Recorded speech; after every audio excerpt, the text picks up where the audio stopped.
What's up, guys? In this tutorial, I will show you how to fix the ChatGPT Error 502 and 503 bad gateway service temporarily unavailable. If you're facing this issue, it's usually due to a local connectivity issue or a temporary server problem. First, clear your browser data for ChatGPT. Head to ChatGPT in your browser and then click on the log icon option next to the URL in the address bar. Once here, look for the Cookies and Site Data option and click on it. Go to Cookies, select chatgpt.com and confirm to remove. When this is done, go to the ChatGPT website again and open the Cookies and Site Data option.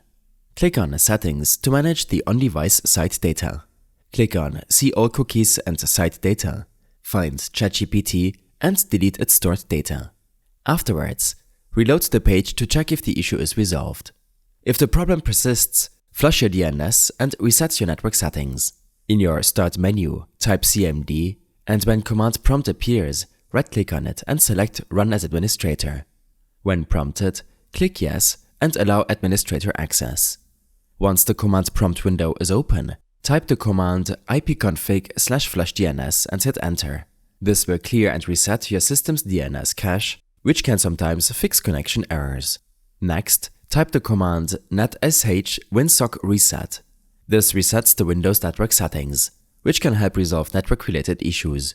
Once you've completed these steps, restart your computer to apply the changes.